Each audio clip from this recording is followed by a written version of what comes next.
It's okay. You can laugh during the intro.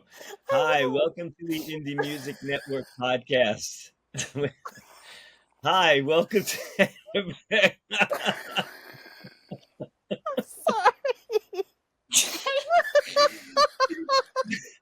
So I you know just those need to laugh ouchies? it out. I'm sorry.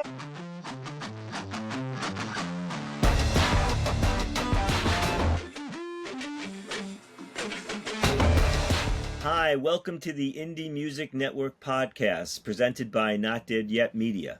It's where we talk to artists about how to break through the noise and gain visibility in the music industry. Today's episode in our podcast series, DIY does not mean do it alone. We're talking about playing live and touring. I'm Russ Rieger, music executive, manager, and entrepreneur, and I'm joined by my core team and great friends, Heather and Rebecca. Do you want to introduce yourself to whoever is listening? Sure. To the three people out there, I Nope, nope, am nope. We're the three people, so no matter what, there's more than that. to the fourth person out there, which is probably my dad. I am Heather Armas, and I am a music manager, entrepreneur, and music connoisseur as a whole, I would say. And I'm Rebecca Carroll. I've worked with artists for many years on the label side and now on the management side. I'd like to call myself a social entrepreneur because I'd like to build things together with people. I like to call her losing her shit the entire time until we got to start this again. You are baiting me now to go so she's a lot to of. lose control again. So let's just say she's a lot of fun. So we'll just do that. But today, Yeah, I'm the fun one. yeah, she's the Someone fun you would one. want to take on the road. That's Oh, right. yeah. So speaking of on the road, today we were going to talk about touring, booking initial shows, and getting yourself started within that and building an audience, which is always tough to do, but it's essential and possible to do. So we wanted to get into that and talk about that by beginning with the fact that you want to start at home, you want to start in your hometown. It has to be local before you expand, and you have to figure out a way to be able to build that foundation because that's where your audience starts. And again, it's always about the fans because the fans are your foundation to build everything from touring to sales to merch. So it's always about how we play local first to be able to do it, because playing live and exciting people and captivating and getting them to come and talk is about everything it is to do when you're trying to especially break through the noise that we keep talking about. So I thought I'd just open it up the group to start this, so I don't spend too much time and you guys telling me to shut up. Well, Rebecca, you started off originally booking bands in college. That's how you got bit by the quote music bug. So I Right. guess maybe let's just start there. I started booking bands at Memorial Union at University of Wisconsin. Shout out to Wisconsin Union Directorate. Um, but also not only college, but in a college town, there are lots of bars and cafes where people may be booking live music. So I would look at your town from a couple of different perspectives. Just to talk about college, Heather, I would look at where there's live music on campus and nearby. Call or email, find out who is booking the music there, and build a relationship with them. Find out what they're looking for. Are they looking for someone to play solo or acoustic, a band? How many nights? Just gather information about that. And I think that applies in a town if you in any town, whether there's a college or not. But there are a lot of towns that have even 2-year campuses. The cool thing about college towns is that there's usually budgets for entertainment around the year. They could be weekly gigs available. There could be larger spring festivals or fall festivals. But you want to find out, is it the student government? Is it someone at the student union? Fraternities and sororities sometimes book entertainment. We've had some bands like I think it was Lilies of David, and there was another band who was saying that they were booking house parties on campuses too. I had a college roommate who would throw parties. She lived just outside of Nashville, and she would throw parties and book local bands to play in her basement. So I you love can that. get creative that way too. And that was the start of her music career. I love that. I think also with a lot of these places, like whether it is a college town, whether it's literally New York City, like find these different venues again, even if it's a coffee shop or whatever, and see who's played there. Like, see what did they do? What does the flyer look like? Maybe even DM them, like, hey, how was your experience here? Like, how did you get in to do this? Bands are and other artists, they're totally willing and wanting to help like other artists because someone may have helped them get in. You never know. No, it's a good point because then you can kind of look at who might be similar music styles and look at where they're playing, and you want to learn from other bands that have played there, other artists that have played there. That's an excellent point. And one of Russ's favorite terms, which I'm sure we will continue to hear on this podcast, is relationship capital. So the more bands that you know, maybe then they will say, hey, I am playing this house party at whatever fraternity, or I am playing at this venue at wherever. We need an opener. And they would think of you. So, and also a great, I guess, killing two birds with one stone. Is there a better way to say that now? I feel like that's like a. I don't know. I always mix my metaphors. So Well, I'm just against killing birds. you're pro Whether bird. they're The whether they're birds work whether for the they're bourgeoisie. well, whether they're sober or not. So I don't care if they're stoned. So it just doesn't matter to me. But if we go Yeah, back I actually to didn't get that. That took me a second. okay, well, so I think we're right now we're talking about because there's different levels. We're talking about if you're just starting out. So what Rebecca and Heather are talking about is if you have a band or you're a solo artist and you're in the States and you're doing that, and we're talking particularly about college, but whether it's clubs anywhere, whether it's open mic, getting on stage and getting the relationship with either the club owner, the college concert board, the frats, just getting yourself able to play is important because again there's nothing more important than building a fan base live, so and it's great experience. And if you're there's always the famous thing overseas of busking, so people do anything, people play outdoors, it's just to be able to start playing to get good and start getting that fan base. So if you already know that and you're playing, you still need to maximize that. So if you're playing at a college, you want to make sure that you're introducing yourself to the college radio station and maybe playing something there and working that. But you want to build a circuit locally so that every time you play, more and more people are coming to be able to make that happen. So it's not only crucial to start to build a fan base, it's also crucial financially for you. So I think that's where we start. So if we're starting with a new artist, you're doing any way you can to get on stage for nothing, basically to Mhm. start, to build a following enough to, again, we always talk about building leverage to get a fan base so that people want you back. Or even if you didn't have that many people come, but the owner or anybody that was booking you thought you were terrific, then they're going to ask you back. And I think that's where everything starts. And once you're there, you need to start. That's when Heather was talking about meeting other artists that are playing, trying to get opening slots with them. Being out to other clubs and talking to people and letting them know you have something. Hopefully, you have music out already that you can do that. But that's important because you want to build to a point where you can get a residency. So you're at a club once a week or something for a month, and you're able to use that as well. And then all the other things start coming in. And I may be jumping around, which I usually do. But if you're building that, that's when you start thinking about at a gig doing it. That's when you're starting to use your social media. You're starting to film what you're doing. You're letting people know you're there. You're DMing people. You guys could get into that, but that's the fundamental thing. Is if we start about how touring is everything and playing locally is your building block to expand. These are all the other things that get added on.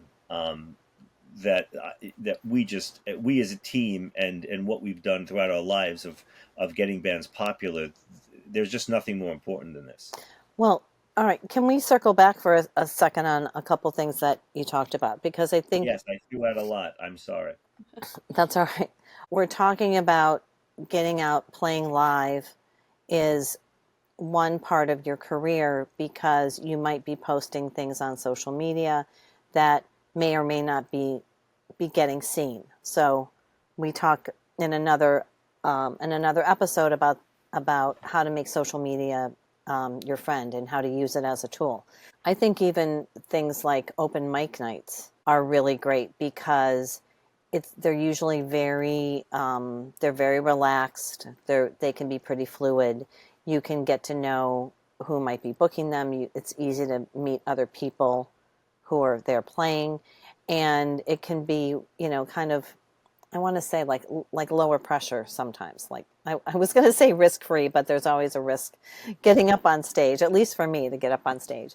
So, but I think it's a much, more relaxed environment to get up and just start to play live. It's also a great way, like with open mics, because they are more intimate and like a lot of times it's just acoustic or whatever. That could be a great way to actually really hear your voice and vocals. Because, like, yes, playing with a live band, awesome, but especially with some of these smaller places, the sound can be kind of all over the place. Mm-hmm. This is a great way to be like, hey, I'm a singer on social media, but here's like an awesome video of me doing an open mic, whatever it is. I started off working with like tiny bands, like some of them have never played before, and one thing that I've heard multiple times is like, oh well, I don't really know if I want to do an open mic, like I want to do a show, like a big show, or I want to do blah blah blah. It does not matter what it is. You can be at a park, you can be at a coffee shop with one person there. Every single show you have to play like you are at Madison Square Garden. Like, Yep. play your ass off, because then this is also a great segue. That is how people are going to be like, "Oh, okay, great. Like, I will buy this sticker or this shirt, or of course, I would love to get on your mailing list." Like, even if the stakes are super low and like there really is no risk, like, play your ass off, because these people, I mean, a fan can be anywhere. Right. Well, I think what you're saying, Heather, is, take advantage of every opportunity to put your best foot forward, no matter what level of success or what stage of your career you're at. I think being able to be flexible about the situation you're at for performances is really good, because not everything, there might be, you may not get a sound check at certain places, or there may be an issue with the back line. But I agree with you. It's like treat every performance opportunity as that, an opportunity. If you can bring a friend to video the performance, then you've got something to post on social media. You might have it again. I think you're talking about, then you've got almost like a video demo to send to people about what your music is like. And then always invite people to, get on a text, like a text list or an email list, and to follow you wherever you are on social media. My favorite example of this is from like 2006 or 7, but I love the videos of Lady Gaga dancing her heart out in a Walmart parking lot and then selling her CDs to the people that were there. Like, it can, I mean, not that I totally recommend that, but it can literally be that. Like, and she went all out like she was at MSG, and then now look where she is. Right. Well, that's DIY, right? That's Lady Gaga is punk as hell. Clip that. To me, this is fundamental. So for any artist, at whatever stage, really, everything, there's nothing more important than live. I keep saying this, besides the songs, because you need the songs. They're the most important thing. So I'm just contradicting myself. But once you have the songs, live is everything, because everything starts there. You play live, you attract an audience, you start building that. It's great. You meet, you start getting friendly with club owners, with other bands. But you think about it, live is the place where you create content now. So now live is your focal point, it's your home base for social media, because not only do you have friends using their iPhones filming and posting, you're doing that, and then creating different things on all platforms to be able to get people. Then they're responding. We always emphasize that, to DM, to talk directly to fans, because it's like, even on social media, it has the same impact of meeting them backstage. So, and also people who never saw you or are interested to see you, or in other cities, it just starts to snowball. So it's hugely important. It's where you start making money. It's where you start selling merch. So that's hugely important for you to make money. It's where you never know who's in the audience, who may be attached to the industry like that. So and then also if you're creating a following, so whether it's 10 or 20 people, but you build that up to 100, or you build that up, then you build it to 150 and 250. Other bands then ask you to play with them. It's just everything that you do to promote yourself starts with live. And even as you have built a successful career, most of your money is going to come out of that. So there's just, if you look at everything that we talk about, which we should get in more detail to, from merch to social media to to getting signups on lists when you're at the venue, which we should get into all of those. They all emanate from playing live. Well, and Russ, to your point, generally playing live or, as an artist performing, that's one of the things that you have control over. You have Yes. more control over that than going viral on TikTok, which people look at as being, the holy grail. Even if you do go viral on TikTok, if you're a real live band, it will never be a one-off Right. because you already have the audience. So the point is that you could withstand any blip that is even good for you Mm-hmm. because it gets attention, because there's realness, there's authenticity to Right. it. So again, no, you have to have the songs, but if you're if you build up and to become a really terrific live band, that's how you build a career. And then if something great happens, you're on a rocket ship, but you'll always have that foundation. Always. It's like being a comedian who goes on the road and does that, but then gets a TV show. Even when the TV show's over, they go back on the road, and that's it. They're done. The rest of their life, they've got it. They've got their platform. That's Right. what I mean.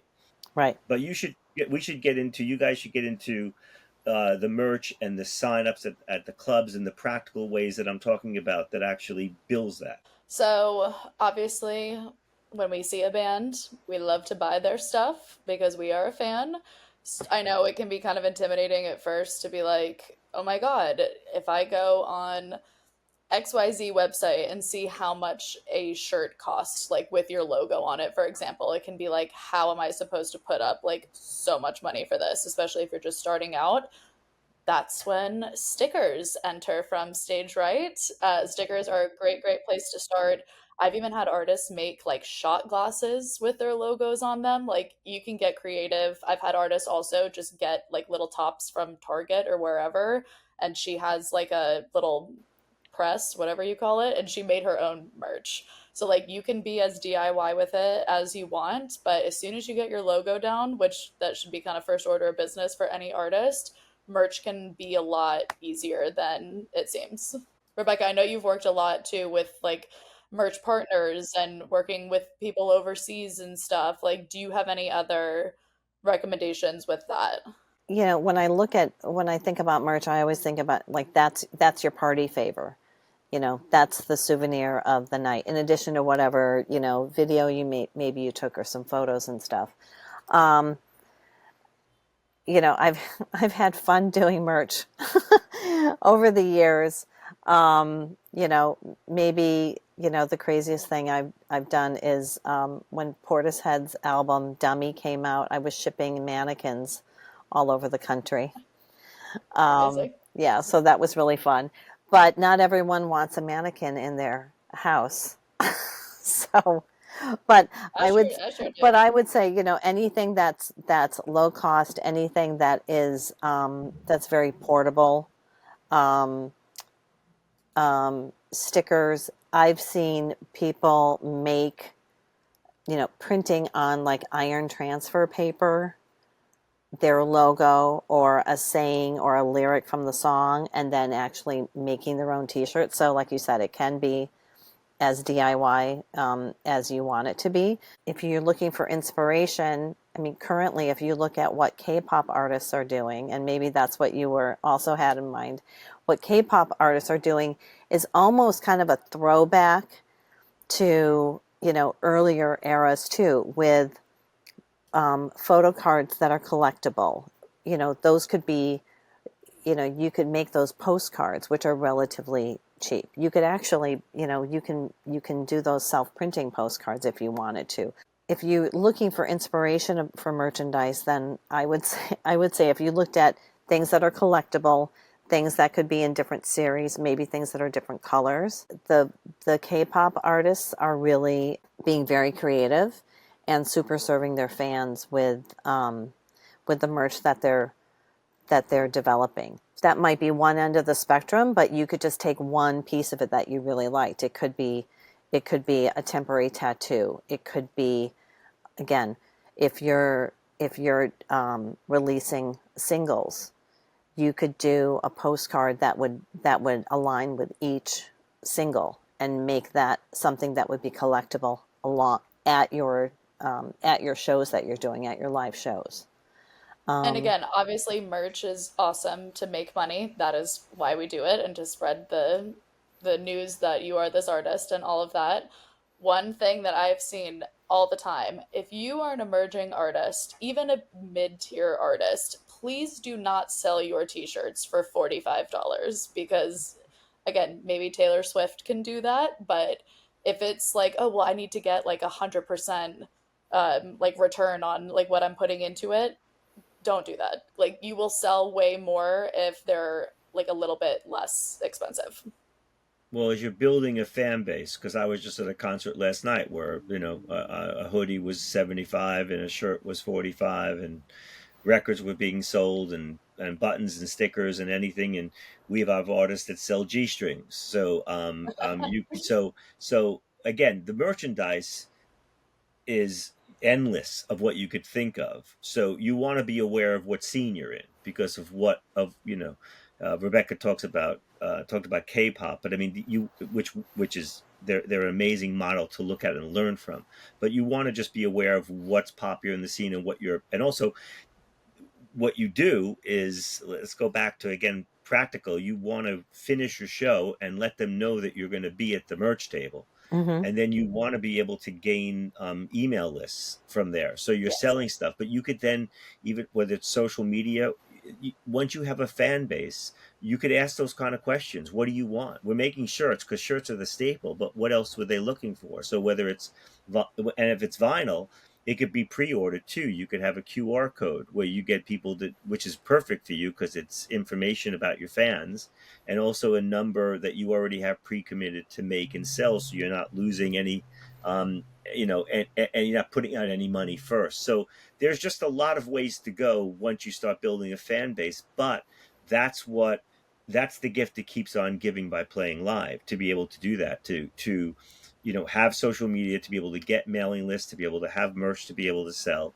and all different kinds of merch at various prices. So you want to make sure that your fans that don't have a lot of money, like you do, are able to afford something that reminds them of the show and make them wear something that's proud. So whether it starts as a button Mhm. or a sticker, as said before, so that's your lowest level, and it builds up to be able to do that. So you have something for everybody, but you need to have one thing for everybody because you're not carrying all that crap. Right. So again, you need to start with three different price points and just have that, and be able to go. But it's really important for you to spend time after every show at the merch table, because that's the backstage area for you to be able to see people and also interact. And believe me, you'll get people to ask you to sign stuff. You'll have pictures being taken, and all you want in exchange is a cell phone number or email address. That's what you want. You want to be able to have that list to be able to do it. So uh, it it it's important when you're also doing well at playing live. You could also be playing live on social media. So there's another way for people to see you. And also, it's important if you're a band that you could break it down and play acoustic, because there are some opportunities where you can't get the full band on and you could still play, or you're the lead and you could do it that way too. It still helps the band, but it's great for you to present your way in multiple ways to be able to do it. I mean, we have artists that have been doing this for years, and they do a great job playing house tours.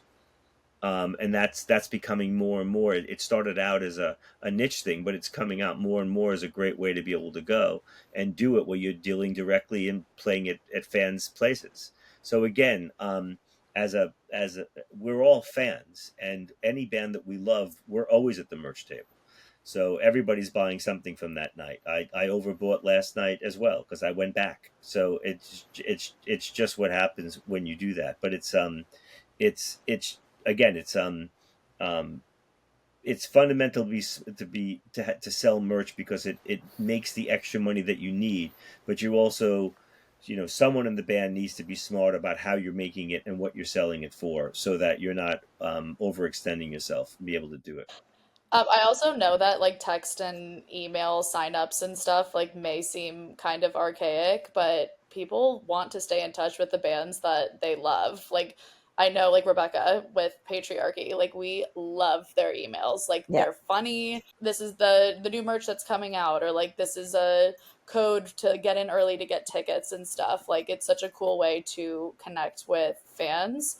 Another thing that I know we've used a bunch in the past also is Partyful, which sponsor us, Partyful. We would love that.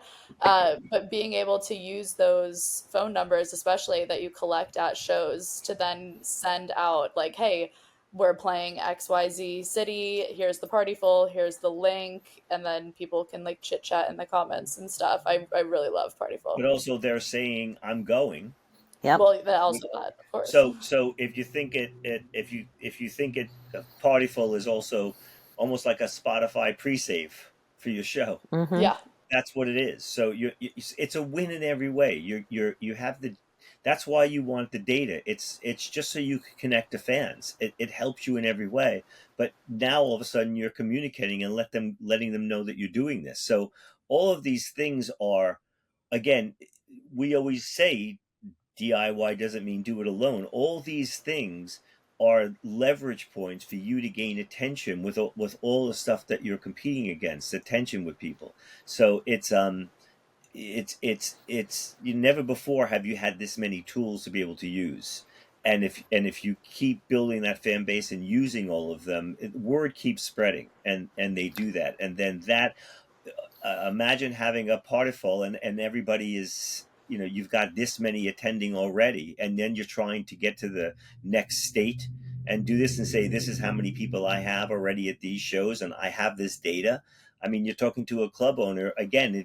It gets attention because all of a sudden you mean money to them for the bar, or you're less of a risk. It's just, these things are crucial to be able to do, and that's why, circling back again, live is so important, because it gives you the ammunition to get everybody's attention. Well, I also think what we're talking about is continuing the conversation in different ways, right? So if you're in a room, if you're at a show playing live, you've got the chance to interact with people there in person. And then by asking people for emails or phone numbers, then you have a chance to continue the conversation once that group of people have left the club, right? So you can talk to them on Partiful, you can talk to them on a text list, you can invite them to follow you on your social platforms, but you're continuing the conversation and you're bringing people along who liked you enough to give you their phone number or their information. So you're bringing them along for the ride. Once the show is done and gone, you're continuing to build that relationship with fans. Speaking of bringing people along for the ride, Russ, I would love to. My car? We're talking about my car? I thought he was We going are to talk talking about about a car, a bus, Bringing a them along bike. for a ride. talking It about. sounds like I'm ripping them off. There sounds like a scheme there. Let's bring them along for the ride. I don't know what this You're means. going I to don't know talk where this about is the going. tour bus Well, with modern I was English. gonna say let's talk about routing. Oh, I thought you were I going to thought talk that was a about great segue budget. you guys got to. Okay, I thought that was I, awesome. I was waiting for one, and I was like, this is it. And then both of you were like, okay. I'm like, all right. I'd like to re-emphasize again, when you're playing, to use as much as you can with friends and people that anybody that you know for social media content, because you want to be able to capture going to the gig, where you're hanging out to eat before, afterwards, sound check, live performance, all of that stuff needs to be posted. So again, it's not everyone. We know that social media rules the day, and we know that not everyone enjoys doing that. And we also never want an artist to do gimmicky things. We always want it to be authentic. So uh, uh, the strength of live allows you to capture your lifestyle and do the same thing that you're doing, get more comfortable in front of a camera, but create more and more opportunities for people to see you in on all the platforms. So whether it's YouTube or Threads or TikTok or Instagram, all of that, to be able to have plenty of things to be able to share. So playing live gives you a dozen different ways to be able to do that. So it's very important to have that in. And if you are, as you're doing everything that we're talking about and building up that audience, that's where routing would come in. And not only does it give you um, a really great way to connect on your computer, because if you have a good router, it's really important You're to allowed make to sure make that a you have a routing joke and connection. I can't. So just making sure that the routing we were talking about. So we need to, We're leaving it but on in, the route, Heather. but on the Yeah, routing of course side, we are. it's great to be able to have, as you've done well in your hometown, you can get the testimonials. You talk to the club owners that you're already friendly with, that's already making money for you, because if you go away and then come back, you could sell more. And they may know people to be able to recommend. So you'd be able to create what we would call a one sheet, just a short doc on the kind of shows that you've played, what you've sold out, or where you've a residency, or how many tickets you're good for. You already know other bands that you're talking to, so you could figure out where are they playing. So let's say you're on the East Coast side. When you know other bands, if you put three together that equals this much of this amount of people, you could then start looking at, could we play the next four cities that we could drive to, and wouldn't, if everybody has other jobs or anything, and come back and make it work. So you want to be able to, in wherever you are in the Midwest, it works in the South, anywhere, you want to be able to put together that kind of arsenal that allows you to go from the one city that you've now created, at least, let's just say 250 people come.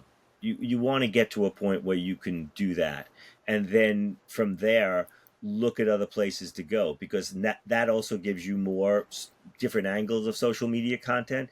It's great for when you go away for a while, so you're not just playing the same place and then you come back. That increases it more.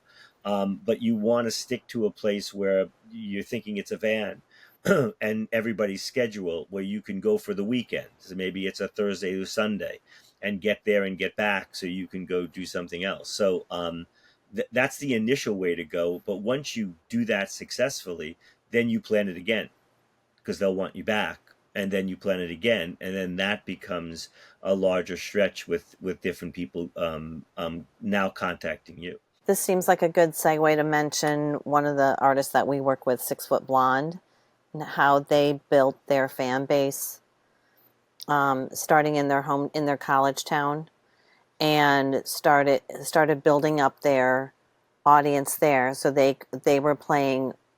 They actually did exactly what you said at the beginning. Yeah, the ripple effect.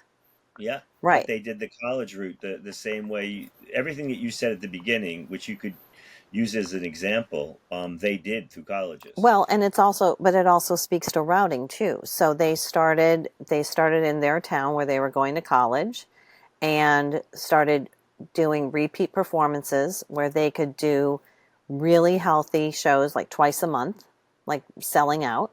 And then they started going outward. What are the next towns and what are the next colleges out in a circle? And then what was the reasonable drive? So where could we get to? Maybe maximum 2 hours. They're in the Midwest, so there's a joke about, driving in the Midwest isn't a big deal, but it could be 2 or 3 hours, whatever is reasonable, there and back. And they've started expanding, and that's how they built their fan base to then, like this past summer, go, come eastward and then go down part of the eastern seaboard and into the southeast, and then circle back. So to me, it's a combination of building this word of mouth, because once you have this audience, even in your hometown, if you're a half-hour drive away and you've got fans who like you, they'll drive a half hour, or they might drive an hour to go and see you too, or tell their friends in that next town, come and meet me. I want to show you this great band. You'll have a good Yeah, time and too. college towns are if you're lucky enough to be in a college town, again, it's easily just as good or better than being in a major city, which has a lot of clubs, but the clubs are 21 and older, say. So college towns are great because you're playing right in front of your audience. They talk to each other all the time too. So and there's more. And again, we talked about it before. There's more. Yes, there's the festivals that they have that get booked in advance, but the regular gigs at the small clubs that they have, or you could play one college four different Yeah. ways. And they all have networks or fraternities or sororities that talk to each other. So and that's what these guys did. And they networked within college communities, Mm-hmm. which in the Midwest there's a lot. And they were able to pull that off. But again, that becomes college radio, and then performances there, and then they're being interviewed or they're being asked to play at the station, and that works. So again, as you get to be good at playing live, and you focus on local, which is everything. If you could master local, you could scale. You have to be able to master local. That's the thing. Don't immediately think about where do I go next. It's about being as good as you can, as big as you can locally, because that gives you the platform to be able to jettison yourself onto something else, and gets everybody's attention. And they got signed by a major agency because of that, by themselves. That's how that works, because people will find you. They look. So if you're drawing that kind of attention, again, it's about leverage for an artist. You're able to then get the right people to be behind you for the right reasons. I just want to make a quick point too. I know a lot of this has been based around, like, yes, an open mic, or you have a band, or you play a guitar, or whatever. All of this advice, maybe minus the open mic, can be implemented for like DJs, like electronic artists also, Yep. especially within the college circuit and like the clubs if you're in like a major city. Like, people always need DJs, bars, venues, parties, Events. Yeah. whatever. Yeah, so I just wanted to put that in there Yeah. too. The thing I wanted to mention was, especially in college communities, there's a lot of programming for under 21. So don't think just strictly bars, although in a lot of college towns they'll have 18 plus nights. But you've got college freshmen who are coming in sometimes at 17. So there's a lot of programming, and then opportunity for entertainment to reach potential fans that are under 21. So it could be a different kind of like community building event that may not be centered like around alcohol or in a bar situation. If it is centered around alcohol, or regardless, but by 2 in the morning, everybody goes to a Denny's, so you could busk there. Take your acoustic, and while everybody's ordering, you could play there. So you could be the king of Denny's, which would Shout work, out to the which is a on-campus great number. Florida State Denny's that's open 24 hours. Yep. It's always Whoa, I love it, her. I it's miss either her. an it's either an IHOP or a Denny's. Yep. It's like one or the other with the diner. So do that. But as we were talking about these other artists that we're referring to, or we're talking about routing, and it's always crucial. And most I think more and more bands are paying attention to this now. But you need to be able to sit down beforehand and make sure you've budgeted this out. So it's really important Yes. to make sure that you don't lose money. You may not make a lot, but as long as you could break even, that's how it all works. So break even is the gold standard, because that allows you to keep going. So, however you're borrowing, or whoever has a van, that's why they became part of the band, or they're the road manager or something. However that works, the 2 or 3 hour or 4 hour trip that Rebecca's talking about, it's really crucial to be able to figure out that you're taking this trip. This is what you guys are all doing. This is where you're eating. This is where you're sleeping. So busk at Denny's, eat at Denny's, sleep at Denny's. It just makes it the most frustrating thing would be to keep doing this stuff and lose Yeah, money, because then the band has the friction. So you want to make sure that everybody knows what they need to do to, again, you're a gang, you're a band, you're doing this to break even. So because that allows you to keep going, and once you break even, then everything else is cake. Because as you start to make money and build more and more, or come back and play a better gig for more money, it goes back into the key to be able to afford to do some more adventurous right. things. So but these fundamental things that we're talking about, playing live, connecting to an audience, this stays with everyone. I mean, the the most powerful artist in the world, Taylor Swift or Beyonce, they cater to their fans like no one else. Mm-hmm. They do all of these things at just a grander scale, but the fundamentals for having a career and matter in the music industry stays the same. There are certain things you don't need to do anymore, but the fundamentals are all there. So these are these are practices that you need to take on that will last you the lifetime. They'll last you a lifetime. That's what the career is about. Those things, and the ones that forget are the ones that have a problem, because between there's great times and there's always issues. There's always a year or two something doesn't happen. But if you have that core fan base, you're always safe. You always have a safety net. So it's just a fundamental important thing to do.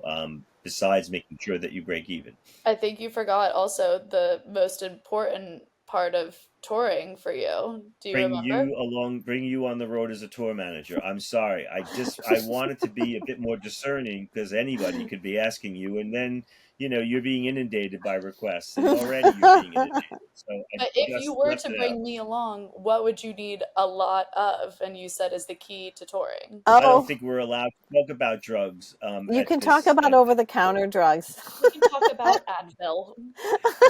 What are we talking about? Cats? You said no Advil. Cats. Advil? You you would like to say that Advil is your friend on the road. Advil You said the helps Advil, the only thing you everything. need on the road. Yeah. Did I I think say that? we are being gaslit now. It's I swear. literally also in the notes that I, you s- wrote. I, You I have said swear. that multiple times. Talking to bands, make sure you don't forget You your say it to Advil. And now bands you're like, too. what are you talking about? I'm like, Really? I say. I yes. Late night again. I swear I don't remember that. My Really? jokes are just today. I hope somebody out there Advil. is laughing at me because holy Well, shit, you I I'm know feel like what, I laughing said with this. you, Okay, Heather. I'm I'm winning with laughing with Rebecca. you. I'm laughing with you. Heather, this I'm is winning with wonderful, Rebecca. because I didn't want. I wanted to let you know, and I wanted to surprise you that we're going to take a break now, because this podcast is sponsored by Advil, and I was waiting Yes. for you to say it, because that was the magic word that would allow us to go to commercial and talk about how much we love Advil. And you could actually take three at one time. I did not know that, and that's really Yes, we helpful to can. know. But With since I food. never get hangovers, I never really need it for that, so it's okay. But with food, With food. We need to okay. find Well, a snack Otherwise, it's sponsor.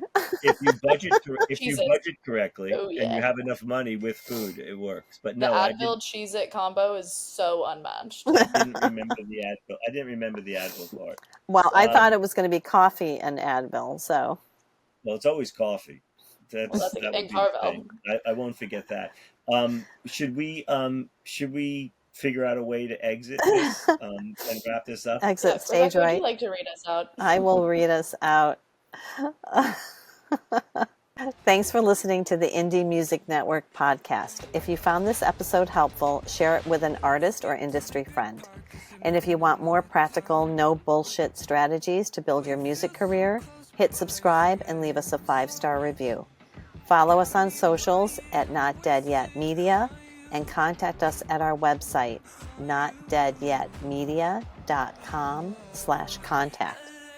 The music you're hearing today is artist Tosh Wolf's song, Electric Blue. Until next time, keep making music that matters. And remember, in the words of Frank Turner, we can get better because we're not dead yet. Because we're not dead yet.